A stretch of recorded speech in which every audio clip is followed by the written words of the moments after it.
Números capítulo 31, el Señor le dice a Moisés que tome completa venganza sobre los madianitas, porque los madianitas habían estado en contra del pueblo de Dios. Ya en el capítulo 22 de Números Dios le había dicho que iban a ser destruidos. Entonces van y reúnen a hombres para la guerra, para llevar a cabo esta venganza.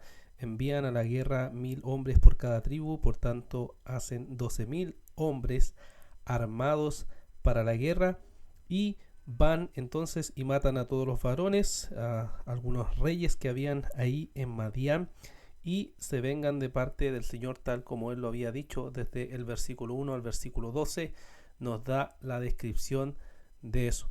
Luego, si vemos desde el versículo 13 al versículo 24, podemos ver que Moisés se enoja porque habían dejado con vida a todas las mujeres, y les recuerda el pecado que trajo a futuro eso a los israelitas, de cosas que habían sucedido. Y entonces le dice que tienen que matar a todos, los varones, a los niños, a las mujeres y a todos, también mujeres que ya tenían o se habían acostado con varones. Solo podían dejar con vida a las mujeres que no se hayan acostado con varón, y llevar todas las cosas que fueran que sirvieran para ellos, tenían que purificarlas y luego traerlas delante del Señor. Esa descripción podemos ver entonces desde el versículo 13 al verso 24, y luego del verso 25 al verso 50 se describe el botín, las cosas que habían tomado, las cosas que se habían llevado del lugar después de haber hecho la destrucción. Se reparte este botín entre los guerreros y también entre la congregación. Los hombres de guerra son aquellos también que habían estado en ese combate y traen tributo al Señor. Entonces van y le entregan todo eso, y los capitanes también van y entregan una ofrenda al Señor. Termina en el verso 54 diciendo: Moisés y el sacerdote Eleazar recibieron el oro de los capitanes de miles y de cientos y lo llevaron a la tienda de reunión como memorial para los israelitas delante del Señor. ¿Qué podemos, hermanos, meditar acerca de esto? Lo primero que podemos encontrar interesante es que Dios ejecuta una venganza aquí. La Biblia a los cristianos nos dice que no nos debemos vengar porque la venganza es del Señor. Mía es la venganza, dice el Señor. Lo tenemos ahí en Romanos capítulo 12. Y como Dios es un Dios justo, Él sí sabe juzgar, sí sabe vengarse de forma perfecta, porque es un Dios perfecto.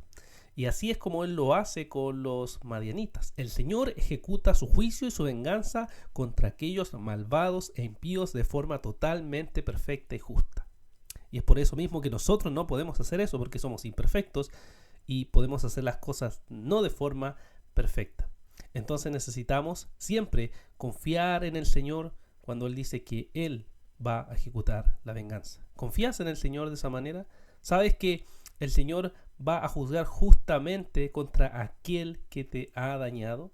¿Sabes que puedes descansar en el Señor porque Él va a ejecutar la venganza tal cual como Él solamente sabe hacerlo? ¿O el juicio tal como Él sabe hacerlo? Eso es descansar y confiar en el Señor. También podemos observar en este capítulo que hay prácticas de guerra que a nosotros nos parecen inhumanas o nos parecen escandalosas, como matar niños, mujeres, quemar ciudades y todo eso.